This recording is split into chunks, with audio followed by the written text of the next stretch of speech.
سلامونه ملګرو، هیله ده روغ جوړ او د صحت په جامو کې به بیا هم د یو نوې ویډیو سره ستاسو خدمت کې حاضر شو. په دې ویډیو کې دوستانو تاسو ته طریقه ښیم چې د بایبیټ هغه اکونټونه چې تاسو ته د پازلو په برخه کې کلیم نه درکوي او ریسک کنټرول درته لیکي، دغه اکونټونه څنګه کولی شو 100% په ضمانتي طریقه جوړ کړو. په کومه طریقه چې ما خپل اکونټ جوړ کړ او ما ته کار کوي او کلیم هم راکوي. نو راځئ ویډیو ما سره تر پای وګورئ او دغه ډول ویډیوګانو لپاره زموږ چینل سبسکرایب، ټلګرام چینل جوین کړئ چې لینک یې ډسکرپشن کې ږدم. دوستانو دا مشکل بالکل حلیږي طریقه لري، خو لومړی راځم په دې غږیږم چې دغه مشکل موږ ته ولې پیدا کیږي او باید کم کارونه خپل بایبیټ اکاونټ سره ونه کړو چې ترڅو دغه مشکل بیا دوباره موږ ته پیدا نشي. ځکه که تاسو اوس اکاونټ جوړ کړئ او هغه قوانین رعایت نه کوئ نو بیا تاسو ته ممکن دا مشکل راشي. لومړی راځم په دې خبره کوم چې دغه موږ ته ولې پیدا کیږي او کم کارونه به وکړو چې دا موږ ته رانشي. لومړی دوستانو تاسو باید په یو موبایل کې څو اکاونټونه لرئ. صحیح ده؟ یو موبایل کې قطعا څو اکاونټ مو جوړوي. دومره دوستانو تاسو مثال په خپل سیم کارت کې نت فایل کړی، خپل موبایل کې په هغه نت اکاونټ جوړوي او بل موبایل ته ته اسپاټ ورکوي اکاونټ جوړوي، په بل موبایل ته اسپاټ له یو ورکوي، یعنی په یو سیم کارت په یو نتورک تاسو 3 اکاونټ جوړوي. په دې ډول بیا تاسو ته ټول اکاونټونه ریسک کنټرول کوي ځکه هغه ټول یو آی پی اډرس باندې ثبتېږي. نو دا به نه کوي. درېیم ټریډینګ مسله ده دوستانو چې په دې اخره کې ما چې معلومات وکړل په ټریډینګ سره هم دوستانو اکاونټ بندېږي. په ټریډینګ سره څنګه اکاونټ بندېږي؟ کله چې تاسو دوستانو خپل اکاونټ کې ټریډینګ کوئ، مثال راځئ یو ځل د $50 یا $100 بای کوئ، بیرته 1000 سیل کوئ، بیا بای کوئ، بیا سیل کوئ، بیا بای کوئ، بیا سیل کوئ، په همدې ډول کوئ. یا مثال $1000 والی هم پوره کوئ یا 2000 یا 3000، په دې ډول بیا تاسو ته ریسک کنټرول درکوي. نو تاسو باید دغه 3 نقطې رعایت کړئ ترڅو ریسک کنټرول درنه کړي. صحیح. اوس راځو دې ته چې دا به جوړو څنګه جوړیږي، څنګه دا اکاونټ او څومره ټایم به ونیسي چې دا جوړ شي، په دې خبره کوو. نو راځو لومړی جوړولو ته. د دې د جوړولو دوستانو داسې طریقه ده چې تاسو به لومړی په بایبیټ کې یو نوی اکاونټ جوړوئ. نوی به صرف په ایمیل جوړوئ، نور KYC او بل څه نه غواړي. د همدې نوي په ذریعه موږ خپل زوړ اکاونټ جوړولی سو. هغه څنګه؟ نو کله چې تاسو په بایبیټ کې یو نوی اکاونټ جوړ کړئ، د اکاونټ جوړولو په وخت کې دوستانو نوی ایمیل ورکړئ. په زوړ ایمیل مه جوړوئ، نوی ایمیل به ورکړئ او ریفرل کوډ چې په سکرین نه دا به لازمي وکاروئ. ځکه که چېرته تاسو ریفرل کوډ هم ونه کاروئ بیا ممکن ستاسو اکاونټ روباټ تشخیص کړي، نو بیا ریسک وارننګ درکړي. نو په دې اساس ریفرل کوډ هم د ریفرل په برخه کې بیا درسره وکاروئ. چې کله مو یو نوی اکاونټ ساده سمپل جوړ کړ، نور KYC هر څه پاتې ول، نوی اکاونټ به مو نور پرېږدئ. کوشش وکوئ نوی اکاونټ دوستانو په یو نوي موبایل کې جوړ کړئ یا که په زوړ موبایل کې هم جوړوئ.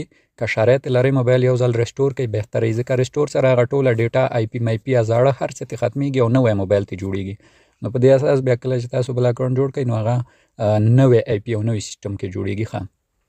نوی چې مو جوړ کړ دوستانو، اوس به خپله زوړ ریسک کنټرول سوي اکاونټ ته راسئ، کوم چې فاضل کار نه کوي، پکې کلیم نه درکوي. دلته به په د خپل پروفایل عکس کلیک کوئ، دلته به په دغه غشي نښه کلیک کوئ ملګرو، او دلته به لاندې راسئ ایجنټي ویریفیکیشن، په دې به کلیک کوئ دوستانو.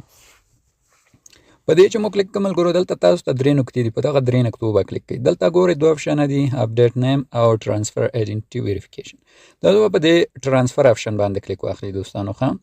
کله چې په دې کلیک واخلئ تاسو نه دلته د مخ فیس سکان غواړي، را به شي دا فیس سکان به ورته وکړئ. زه په دې کلیک کوم. کله چې فیس سکن مو کو دا ډول یو صفحه راځي، دلته به دا ټکي آن کوئ، کنفرم باندې به کلیک کوئ. دلته به اوس تاسو یو ایمیل لیکئ، کم ایمیل به لیکئ، کم ایمیل باندې چې تاسو دا اوس نوی اکاونټ جوړ کړ هغه ایمیل به دلته ولیکئ دوستانو، او بیا به په کنفرم باندې کلیک واخلئ ملګرو. صحیح ده؟ په کنفرم چې کلیک واخیست بیا ستاسو یو دانه ایمیل ته کوډ درځي. نو کله چې مو هغه ایمیل ورکړ په دا ډول دوستانو ستاسو هغه نوی ایمیل ته کوډ ځي. صحیح ده؟ نوی ایمیل نه به مو کوډ راغلی، دلته به پیسټ کوئ. چې پیسټ کوئ ممکن یو بله صفحه درته راشي، هلته بیا تاسو نه د زوړ ایمیل کوډ او یا د ګوګل انډیکیټر کوډ مو د دواړو غوښتنه وکړئ. کله چې دا دواړه ورکړئ او کنفرم یې کوئ، ستاسو دغه اکاونټ چې ده دا زوړ اکاونټ دا نور ختمیږي دوستانو، دا ختمیږي. او له دې څخه چې دا KYC ستاسو نوي اکاونټ ته ځي، نوی اکاونټ به مکمل KYC سي او جوړ تیار به شي، داسې لکه تاسو چې له لومړۍ ورځې یو نوی اکاونټ جوړ کړئ. نو په دې سیسټم ته به درته به وړي. زوړ به چې کوم ریسک کنټرول دا به د ریسک کنټرول سیسټم سره له منځه لاړ شي، ختم به سي، او نوی اکاونټ به په نوي سیسټم او په نوی آی پی سره تاسو ته جوړ شي. نوی اکاونټ هم بیا دوستانو همغه دقیقه تاسو ته کلیم نه درکوي. تاسو خو معلومات لرئ چې نوي اکاونټونه کم 15 ورځې خرابي، کم 20 ورځې خرابي، بعد له 20 ورځو خپله جوړېږي، بعد له 2 هفتو جوړېږي، بعد له 3 هفتو کم یو جوړېږي. او همداشان ما چې خپله دغه سیسټم وکړو دوستانو، زما اکاونټ تقریبا بعد له 15 ورځو شاوخوا جوړ شو. نو دا امکان لري تاسو ته یا په 2 هفتو کې بیا نوی اکونټ هم جوړ شي او کلیم درکړي، یا په ممکناً په 20 ورځو کې جوړ شي، یا 2 میاشتو کې، یا ممکناً 3 میاشتو کې. ټایم معلوم نه ده. نور تاسو خپله پوهېږئ نوي اکونټونه چې چا مخکې جوړ کړي وو نو لومړي سر کې د نوي اکونټو کلیم خراب وي، وروسته بیا خپله جوړېږي. نو دا هم په همغه سیسټم بیا وروسته خپله تاسو ته جوړېږي. نو دغه سیسټم به ورسره کوئ. ما خپله وکړو دوستانو، 100% زما اکونټ روغ سو. همدا نن سهار مې هم ترېنه یو کلیم وکړو، نو بالکل یې ما ته کار وکړم. نو دغه طریقه تاسو هم مخ ته ویسئ 100% کار کوي. خو صبر به کوئ چې اکونټ باندې مو لږ ټایم تېر شي او دا درته جوړ شي. نو په دغه اساس تاسو اکونټونه کار کوي او بالکل یې کاروئ.